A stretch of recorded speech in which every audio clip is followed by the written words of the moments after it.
Tuhan, jamah setiap orang yang menuliskan permohonan doa. Mari kita ulurkan tangan. Berkati, khususnya soal pekerjaan dan rumah tangga. Hamba minta mujizat Tuhan.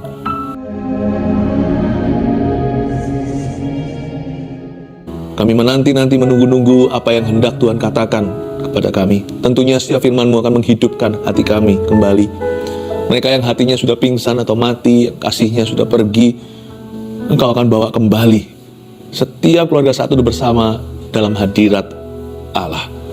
Dan mereka yang baru bergabung juga belum ikut saat teduh untuk waktu yang lama, Engkau semakin memperdalam cinta kasih mereka kepada Tuhan. Urapi Tuhan sehingga lewat mulut, lidah, bibir hamba, seolah-olah setiap keluarga saat teduh merasa Tuhan bicara secara langsung kepadanya. Oleh karena itu sembunyikan hamba di balik salib-Mu. Demi nama Yesus. Amin. Puji Tuhan. Saya merasakan sebelum kita saat teduh bersama hari ini bahwa ada sebagian kita yang kehilangan kasih mula-mula. Ada juga yang sudah lama nggak ikut saat teduh bersama, bukan karena terlalu sibuk, tapi sekarang sudah kurang bergairah untuk doa-doa seperti zaman pandemi gitu ketika kita putus asa. Nggak apa-apa, tidak ada penghakiman dalam Tuhan dan bukan sebuah keharusan, sebuah acara program, tetapi kalau sama Tuhan Yesusnya, hatimu jangan berubah. Mari kita sama-sama buka firman ya. Hari ini saya akan ajarkan. Kasih judul begini, bahaya kehilangan kasih mula-mula. Saya nanti akan tunjukkan bahayanya apa. Jikalau Anda kehilangan gairah hidup, cepat lambat Anda juga akan mulai luntur semua sukacitamu dalam Tuhan. Kalau Anda kehilangan gairah, berikutnya yang hilang adalah tujuan. Kita jadi orang yang gagal fokus dan sudah tidak bisa konsentrasi. Apapun yang kita kerjakan sudah tidak single-minded, pikirannya udah nggak ke sana, karena hatinya nggak bergairah. Sehingga nanti itu akan mempengaruhi juga performa kita, bukan hanya pelayanan, pekerjaan, segala sesuatu yang kita lakukan dalam kehidupan. Bermula dari ketika kita sudah mulai kehilangan semangat, akhirnya segala sesuatu tidak kita persiapkan, udah nggak dipikirin begitu, udah tidak diprioritaskan. Hati-hati ya, semua kemerosotan, semua yang melorot dari tempat semula, itu terjadinya pelan-pelan. Coba kita akan melihat satu cerita. Ini surat Yohanes kepada salah satu gereja. Tuhan suruh dia menulis wahyu.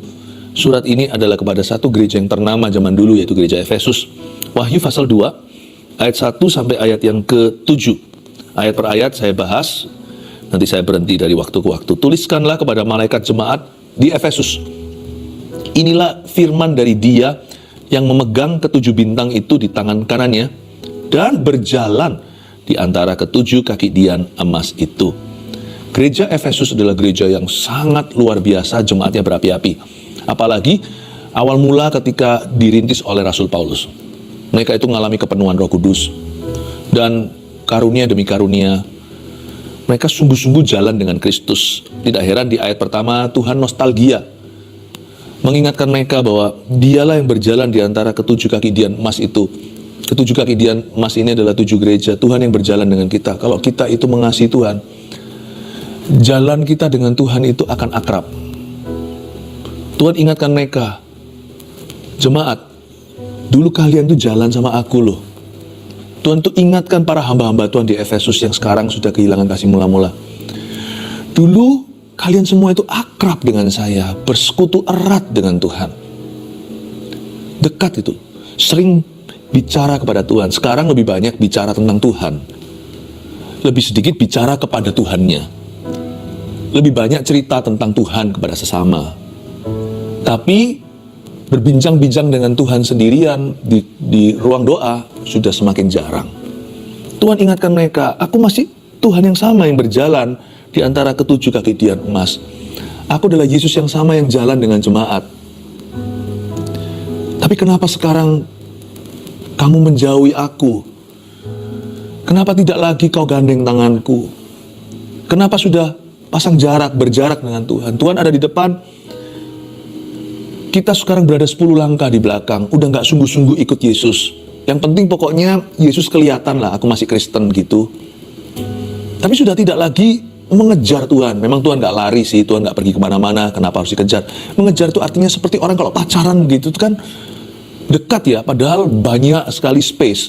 Tapi mereka itu selalu dempet-dempet. Kenapa kamu tidak begitu lagi dengan aku, kata Tuhan Yesus. Aku tetap adalah juru selamat yang berjalan di antara ketujuh kaki tiang emas. Apakah engkau sudah tidak butuh firman-Ku? Sekarang lewat telepon aja boleh, jawabannya singkat. Kalau dulu harus tatap mata, harus muka dengan muka. Sekarang titip doa, doakan aku ya. Tapi dia sendiri gak mau masuk ke hadirat Allah. Ayat 2, aku tahu segala pekerjaanmu, baik jeripayamu maupun ketekunanmu. Aku tahu bahwa engkau tidak dapat sabar terhadap orang-orang yang jahat, bahwa engkau telah mencobai mereka yang menyebut dirinya rasul. Tetapi yang sebenarnya nggak demikian, bahwa engkau telah mendapati mereka pendusta. Ayat 2, Yesus mengakui bahwa pelayanan mereka masih bagus. Nah, celakanya kan begini. Waktu kita kehilangan kasih mula-mula, skillnya masih ada. Justru di level mahir itu saat yang berbahaya untuk kita kehilangan kasih mula-mula. Ketika seseorang belum bisa apa-apa, dia bergantung dengan Tuhan. Ketika dia masih pas-pasan imannya, dia cari Tuhan. Ketika dia belum bagus ministrinya, belum besar, maka dia betul-betul ngotot gitu kalau berdoa minta dipakai Tuhan secara luar biasa. Tapi ketika pekerjaannya mulai baik, aku tahu segala pekerjaanmu, baik jeripayamu maupun ketekunanmu. Waktu kita mulai mahir, lama-lama jadi profesional, jadi biasa. Misalnya yang pintar khotbah, gampang, sudah tahu bagaimana menyusun sebuah pesan, poin-poinnya sudah disiapkan. Tapi kamu kehilangan kasih mula-mula. Aku tahu pekerjaanmu, aku tahu pelayananmu masih baik, dan tetap memuliakan Tuhan. Celakanya kan begitu. Ini yang saya sebut sebagai Kristen yang sudah expert, orang Kristen yang sudah mahir. Tapi Tuhan itu melihat hati, Tuhan gak hanya lihat ministry. Dan kadang-kadang kita juga yang bekerja di marketplace, kita kira pokoknya kita memberi persembahan sama Tuhan, semacam sogoan. Tuhan sih gak kepingin itu, sebab Tuhan tidak membutuhkan uangmu dan uangku. Tuhan bisa gerakkan orang lain. Tuhan yang bisa memakai keledai di perjanjian lama, Tuhan juga bisa memakai orang siapapun, juga orang jahat sekalipun, untuk membangun, untuk mendanai kerajaan sorga. Tuhan bisa memindahkan harta orang fasik ke orang benar kok. Harta bangsa-bangsa, harta tersembunyi dari pulau-pulau dipindah. Bukan itu iya, itu berkenan kepada Allah kalau dipersembahkan secara tulus. Jadi kalau kita teruskan sesuatu dari hati yang tulus pada Yesus, itu diterima sebagai persembahan yang harum. Tapi yang Tuhan inginkan adalah Anda, you. Kita kira pokoknya begini, gak apa-apa. Pokoknya sekarang aku jadi orang Kristen biasa-biasa. Aku tahu persembahanmu. Aku tahu talenta yang kamu persembahkan. Aku tahu programmu, aku tahu ini itu. Aku tahu kamu masih Kristen, kamu masih sumbangsi, kamu tetap kontribusi. Tapi ini yang menjadi keluhan Tuhan. Namun nak, kamu tidak segenap hati. Because only I can see. Karena Tuhan yang melihat hati, hanya Tuhan yang bisa melihat itu. Kamu tidak sungguh-sungguh lagi seperti dulu. Tuhan itu seperti, kenapa ya? Kenapa kamu bosan sama aku? Apakah aku itu membosankan? Apakah aku itu memberatkan kamu? Perjanjian lama ada itu keluhan Tuhan. Seorang nabi mencatatnya. Apakah aku itu membebani kamu dengan korban-korban yang kusuruh kamu berikan? Tidak, kamu tidak memberikan persembahan korban bakaran ya Kak, tapi kamu berati aku dengan dosamu. Kasih mula-mula. Bahkan mereka bisa mencobai orang-orang yang ngaku-ngaku dirinya sebagai rasul. Discernment-nya ada, hikmatnya masih di sana. Pengetahuan apalagi malah bertambah. Tapi hatinya udah jauh sih. Dan engkau tetap sabar menderita oleh karena nama-Ku, ayat 3, dan engkau tidak mengenal lelah. Namun demikian, ayat 4, aku mencela engkau karena engkau telah meninggalkan kasih-Mu yang semula. Namun demikian, garis bawah, Tuhan berkata but dengan BUT huruf besar, tetapi. Tuhan berkata tapi. Aku tahu, I know. Tapi gimana pun juga gak bisa disangkali, aku yang Maha Tahu bisa melihat hatimu. Kamu gak cinta aku. Kamu lakukan itu dengan motivasi yang berbeda sekarang. Misalnya kalau kita sudah kurang melayani, atau kita kurang setor muka misalnya, atau kita tidak berbuat baik gitu, nanti orang lain mikir apa? Jadi kita lebih peduli dengan apa kata dunia. Apa yang dulu bermula dari kesungguhan dan air mata, sekarang menjadi showmanship atau menjadi menjadi pencitraan. Di mata manusia gak ada bedanya, tetap pelayanan, tetap doa, Tapi di mata Tuhan, Tuhan bisa melihat motivasi. Tuhan bisa memisah-misahkan. Mata Tuhan itu lebih tajam dari MRI, dari mesin scan itu, scan body. Namun demikian itu adalah keluhan Tuhan. Tapi aku mencela engkau. Kata mencela di sini bukan menghukum. Kata mencela di sini artinya aku mengeluhkan. Seperti seorang kekasih mengeluhkan pasangannya yang udah kurang cinta. Dia berkata, "Come on honey, you don't love me like you used to. Kamu sudah tidak mencintai aku, tidak sayang sama aku seperti dulu." Itu keluhan seorang kekasih, dan itu bisa divalidasi. Kalau Anda mau tahu apakah Anda mencintai pasangan Anda, tanya pasangan Anda, dia rasa dicinta nggak? Kalau Anda mau tahu apakah Anda mengasihi Tuhan, jangan tanya diri sendiri, karena kita bisa ngaku-ngaku. Manusia itu tukang ngaku soalnya. Kita harus tanya sama Tuhan, apakah dia merasa kita kasihi? Namun demikian aku mencela engkau seperti seorang kekasih yang mengeluh, karena engkau telah meninggalkan kasihmu yang semula. Coba lihat ya, engkau telah meninggalkan. Jadi kasih mula-mula itu tidak hilang. Hilang itu lenyap. Meninggalkan itu sengaja.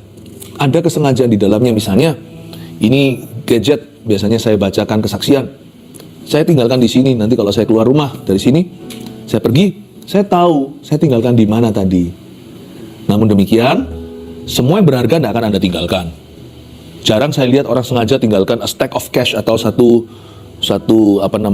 box uang cash gitu ditaruh di meja, misalnya di restoran, dia pergi ke toilet sebentar atau cuci tangan, itu bisa raib, bisa lenyap. Nggak mungkin lah, apa yang berharga pasti kau bawa. Tapi sesuatu yang sengaja kau tinggalkan, satu, berarti kurang berharga. Dua, pasti ada ingat tadi ditinggalkan di mana. Tiga, namun demikian tidak menjadi pikiran, karena toh ada tidak ada nggak apa-apa. Ya, misalnya kalau Anda meninggalkan tisu, masa dipikirin sehari? Nggak lah ya. Dia di situ mau dibuang, mau diambil orang, disapu atau terbang kena angin, nggak apa-apa. Tisunya masih bersih sih, nggak masalah. Aku bisa dapat lagi. Jadi kata meninggalkan di sini itu dalam sekali artinya. Artinya kasih mula-mula itu tidak tiba-tiba lenyap, tiba-tiba orang itu kering rohani, enggak sih. Ada sesuatu yang dia tinggalkan, yang dulu dia lakukan. Dan itu kesengajaan, meskipun dia tidak melakukannya dengan tujuan meninggalkan Tuhan. Tapi dia mulai kendor di sana. Biasanya, apa dulu tandanya orang yang hilang kasih mula-mula? Kehidupan doanya berubah. Yang namanya kasih mula-mula itu hilangnya gradually atau secara pelan-pelan. Erosi itu nggak langsung, itu namanya gempa bumi. Erosi itu perlahan-lahan, lalu longsorlah dia. Kasih mula-mula itu we are losing our first love gradually, bahasa Inggrisnya, atau step by step, selalu gitu. Dan selalu kasih mula-mula itu hilang di dalam dulu, sebelum nampak di luar. Misalnya kehidupan doa kita mulai kompromi. Dulu kita rajin cari Tuhan. Kita doa bukan supaya kita masuk surga. Kita doa karena kita merindukannya. Waktu kita baca Alkitab karena kita kepingin dengar suara Allah. Karena ini ini adalah surat cintanya, perjanjian baru, perjanjian lama. Tapi waktu itu mulai digeser, lama-lama nanti akan kelihatan di dalam aktivitasnya. Apa yang terjadi di alam rohani, apa yang digeser di situ akan lambat laun, pasti lambat laun, cepat lambat, pasti akan ada sesuatu yang bergeser di alam nyata. Misalnya, saya mulai bolong-bolong berdoa. Saya sudah tidak prioritaskan bertemu dengan Tuhan. Saya lebih banyak bergaul dengan kawan-kawan. Itu pun berkat dari Allah. Tapi ketika berkat sudah menggantikan sang pemberi berkat dalam hidup saya lebih menikmati berkatnya daripada the source atau sumber berkat itu sendiri. Waktu yang ada pun untuk dia pun kukorbankan demi supaya saya bersenang-senang dengan rekan-rekan.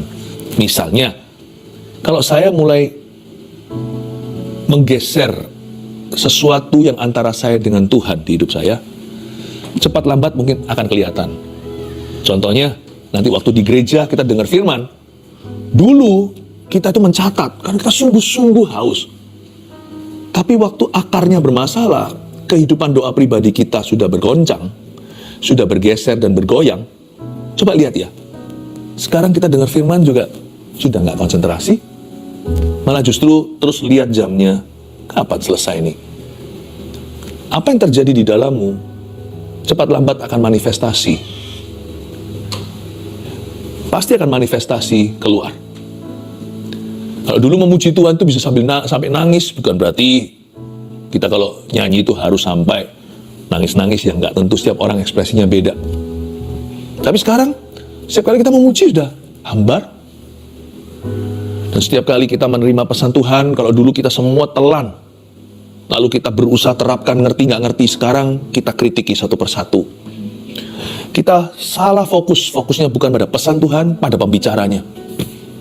Lihat ya, ketika sesuatu di dalammu bergeser, akan ada manifestasinya. Kalau itu hanya sampai taraf di gereja aja kita berubah, respon hati, reaksi, masih nggak apa-apa. Nggak berhenti di sana. Itu akan diteruskan. Lama-lama, roh duniawi mulai menguasai. Kalau kita sudah lost sama Tuhan, ini kan harus diisi dengan sesuatu. Pasti kalau dunia jiwa dan dunia roh sudah tidak lagi menjadi segala-galanya, kita pasti kedagingan dan mengisinya dengan sesuatu yang memuaskan hawa nafsu. 100% itu. Ketika kasih itu mulai berkurang, saya yakin dosa akan mengisi dan bertambah. Nggak bisa nggak. Kita nggak bisa melayani dua Tuhan. Ketika kita tinggalkan satu Tuhan, Tuhan yang lainnya tidak diundang, pasti akan masuk dalam hidupmu. Makanya kehilangan kasih mula-mula itu lebih bahaya daripada yang kita kira. Terjadinya pelan-pelan. Tapi sekali kita merosot, susah lagi merangkak. Susah lagi kita itu untuk mendaki. Tahu-tahu kita sudah berada di bawah. Kita sudah jatuh. Dan ketika kita sadari, hidup kita sudah diisi dengan berbagai macam sampah. Awal mulanya sih nggak ada niat dosa. Tapi karena kehilangan kasih mula-mula, kita nggak berdaya terhadap dosa. Sehingga mau nggak mau dosa bertambah-tambah. Ginilah kalkulasi atau matematika. Tuhan berkurang, setan bertambah. Tuhan bertambah, dosa berkurang dalam hidupmu. Udah pasti itu. Namun demikian aku mencela engkau, ayat 4, karena engkau telah meninggalkan kasihmu yang semula. Sebab itu ingatlah betapa dalamnya engkau telah jatuh. Wow. Bertobatlah dan lakukanlah lagi apa yang semula engkau lakukan. Jika tidak demikian, aku akan datang kepadamu dan aku akan mengambil kaki dianmu dari tempatnya, jikalau engkau tidak bertobat. Di ayat 5 dikatakan, Tuhan berkata gini, sadari betapa dalamnya engkau sudah jatuh. Kapan kita jatuh? Orang itu jatuh ketika dia berbuat dosa. Betul ya? Misalnya dia selingkuh. Kapan dia selingkuh? Bulan lalu. Tapi saya nggak yakin dia mulai berdosa itu bulan lalu. Dia pasti merintis jalannya menuju selingkuh. Teman tapi mesra dulu. Tapi sebelum itu bahkan lebih purbakala, lebih primitif lagi adalah dia meninggalkan Tuhan di hati suatu hari dulu. Jadi bisa jadi jatuhnya bulan lalu. Dia selingkuh. Tapi 3 tahun terakhir ini dia sudah hidup di luar kasih. Bukan di luar, dia sudah mulai kehilangan kasih mula-mulanya. Anda bisa baca trennya. Ketika orang mulai kehilangan kasih mula-mula, komplikasinya itu entah apa. Tergantung 7 roh lebih jahat nanti akan tuntun kemana. Sebagian ke perselingkuhan, ada yang ke kepahitan, ada yang menjadi materialistis, ada juga yang berakhir dalam kemunafikan, kekerasan, atau kehilangan makna hidup, lalu stres sendiri, sampai depresi. Tapi sebenarnya Anda tidak bisa tentukan bahwa orang itu jatuh saat dia jatuh. Tapi orang itu sudah jatuh sebelum dia jatuh. Paham ya? Coba renungkan. Orang itu sudah jatuh sebelum dia jatuh bulan lalu. Sebenarnya di mata Tuhan, Tuhan tahu dia sudah jatuh 3 tahun yang lalu. Ketika apa? Ketika dia mulai menggeser Tuhan dan perkara-perkara Tuhan dalam hidupnya. Ketika dia mulai kehilangan kasih mula-mula 3 tahun silam. Dia belum jatuh, belum berani melangkah ke situ, belum sampai murtad, belum tega meninggalkan Tuhan. Tetapi kasih mula-mulanya sudah menunjukkan grafik ke bawah. Tinggal tunggu waktu, karena itu adalah bom waktu. Memang dia jatuhnya bulan lalu, jatuh sungguhan. Tapi dia jatuh di dalam hatinya, dalam hubungannya dengan Tuhan, sudah 3 tahun sebelumnya. Semoga ilustrasi ini atau memberi Anda gambaran bahwa kehilangan kasih mula-mula itu lebih beresiko daripada yang kita kira. Karena kasih mula-mula bukan feeling, tapi komitmen kepada Tuhan, yang datang dengan semua feeling yang berbeda-beda. Komitmen dengan Tuhan itu suka duka. Jadi sekarang masuk akal waktu kita baca ayat 5. Sebab itu ingatlah betapa dalamnya engkau telah jatuh. Tuhan bukan berkata, kamu akan jatuh loh ya. Tidak, baca lagi, sebab itu ingatlah betapa dalamnya engkau telah, past tense sudah lalu. Tuhan berkata, kamu sudah jatuh. Padahal gereja Efesus di ayat 2 masih pelayanan, masih bisa menguji rasul palsu, masih bisa menderita oleh karena namaku, masih bisa melakukan kehendak Tuhan tanpa mengenal lelah. Tapi hatinya sudah nggak passionate, udah nggak bergairah. Ada loh orang yang kehilangan gairah dalam pekerjaannya. Sadarkah Anda? Dia masih bekerja. Dia masih semua jalankan tugas-tugasnya, job deskripsinya dipenuhkan. Bahkan yang namanya assignment tugas-tugasnya itu tidak pernah terlambat, selalu tepat waktu. Tapi dia sudah kehilangan passion di situ. Sudah kehilangan gairah. Saya berdoa supaya Anda menemukan gairah hidup Anda lagi. Bukan hanya dalam doa, dalam kerja, dalam keluarga Anda, dalam setiap tugas Anda sehari-hari. Saya berdoa supaya Anda menemukan gairah hidup Anda lagi di dalam Tuhan, dalam semua hal tersebut yang barusan saya sebutkan. Tuhan berkata, kamu telah jatuh, bukan akan. Kalau kamu tidak segera kembali kepada kasih mula-mula, cepat lambat, kamu jatuh sungguhan. Bertobatlah, dan lakukanlah lagi apa yang semula engkau lakukan. Tuhan tidak mengatakan, tidak berbicara kepada mereka seolah-olah, ups, kilaf, aduh, nggak tahu. Di mana aku kehilangan kasih mula-mula itu? Mereka tidak kehilangan kasih mula-mula. Mereka meninggalkan kasih mula-mula itu. Karena itu Tuhan sangat smart. Tuhan bijaksana ketika berkata, bukan hanya bertobatlah, berbalik arah, tapi lakukanlah lagi apa yang semula engkau lakukan. Nostalgia, ingat lagi, satu-satunya hal yang Anda boleh menoleh ke belakang untuk mengingatnya adalah kasih mula-mula. Ingat nggak dulu, pertama kali melayani Yesus, seperti apa sikap hatinya? Dulu pertama kali join saat teduh bersama, contohnya, gimana kita menunggu-nunggu untuk mendengar suara Allah, atau ketika kita saat teduh pribadi di rumah, tiap pagi itu seperti aku itu meminta tuntunan Tuhan, sedesperate itu, serindu itu. Dan bagaimana waktu kita pelayanan itu kita mempersiapkan, rasanya wow, dapat kepercayaan pertama kali saya itu doa di depan orang, sekarang jadi hafalan. Bukan hanya sebagai hafalan, tapi sudah jadi apa ya? Sudah jadi performa. Dulu enggak, yang rasanya itu kayak tegang gitu. Jadi menurut saya sih ada baiknya kita grogi. Bahaya orang yang berkata aku enggak grogi sama sekali. Sebenarnya grogi itu dari Tuhan juga, membuat kita itu jadi berkata wow, asal jangan sampai melumpuhkan. Kadang-kadang kita melakukan sesuatu itu sudah jadi biasa, udah jadi hambar, udah jadi kebal. Sedangkan orang baru coba lihat, wah kasih kepercayaan.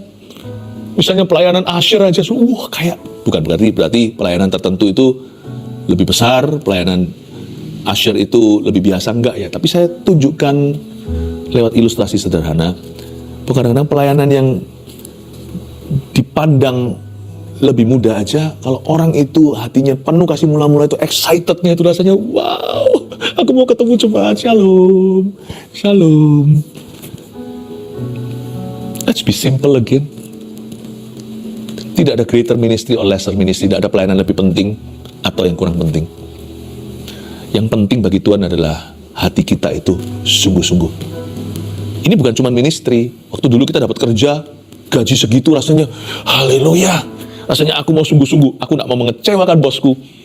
Aku tidak harus memanfaatkan kesempatan ini, aku harus membuktikan pada orang-orang di kantorku bahwa mereka bisa percaya kepadaku. Aku ini bisa diandalkan. Tapi sekarang jadi, masuk kantor jadi, bayaran cuma segitu. Lu kok tidak bersyukur seperti dulu? Sebenarnya masalahnya bukan gajinya menurut saya. Bukan suasana kantornya. Dulu suasana kantor juga seperti itu. Undi-undilah 11-12. Tapi karena Anda itu bersyukur, ini berkat dari Allah. Bahwa pekerjaan Anda adalah panggilan. Anda nggak pedulikan orang-orang di situ, sikut kiri, sikut kanan. Anda tetap bersuka cita melakukan semua pekerjaan Anda seolah-olah untuk Tuhan Yesus. Tapi ketika Anda kehilangan kasih mula-mula, yang Anda lihat mulai selokan-selokannya. Mau pergi ke kantor itu rasanya seperti mau ke neraka. Rasanya sudah, hati itu tidak niat ke sana, berat, kerja lagi. So the problem bukanlah gaji, tapi hati. Dulu itu bisa membahagiakanmu, sekarang tidak cukup bagimu.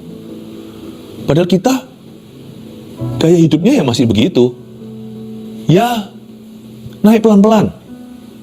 Tapi mungkin hati kita sekarang sudah tidak lagi memuliakan Tuhan, jadi serakah. Apapun yang dulu itu kita syukuri, sekarang bagi kita, apaan tuh? Masa berkat cuma segitu? Bukan berkatnya yang ganti, hatinya yang berubah. Suami istri juga sama, berantem terus seperti Tom and Jerry. Dahulu waktu kejar, nggak pernah yang namanya lihat kelemahannya, gimana rasanya itu pakai tapal kuda yang lihat hanyalah kebaikannya. Tapi ketika kehilangan kasih mula-mula sama Tuhan, akhirnya juga kehilangan kasih kepada pasangannya. Karena Tuhan yang mempersatukan, kan kasih Yesus yang membuat suami istri bersatu. Bukankah fondasi keluarga yang bahagia itu adalah kasih Allah? Kasih Kristus. Sekarang pasangan kita jadi beban. Suami atau istri kita selalu kita keluhi. Lu kurang gitu, lu kurang gini. Selalu lihat dan selalu mencacat. Terus saja fokus pada kesalahannya. Sebenarnya pasangan Anda dari dulu ya mirip-mirip dengan sekarang. Ya, dia tetap belajar, Anda juga. Tapi yang berubah drastis itu adalah Anda yang kehilangan kasih mula-mula. Pasangan Anda belajar terus dan bertumbuh pelan-pelan, belajar dari pengalaman, bahkan dari kesalahan. Dia nggak perfect, Anda juga nggak perfect, saya juga nggak perfect. Tapi sekarang kenapa kita yang mengeluh dan kita ngomel melulu? Pasangan kita ya tetap sama seperti kita, masih bertumbuh, masih belajar. Tapi kitanya yang berubah drastis. Kehilangan kasih mula-mula membuat kita berubah jadi orang. Dan Tuhan berkata, bertobatlah dan lakukan lagi apa yang semula engkau lakukan. Jika tidak demikian, aku akan datang kepadamu dan aku akan mengambil kaki dianmu dari tempatnya. Jika engkau tidak bertobat. Lama-lama digitu kan, nggak akan tahan. Hubungan mana yang nggak runtuh?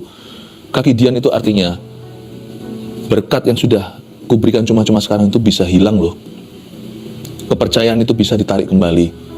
Karena kehilangan kasih mula-mula, kamu bisa jatuh.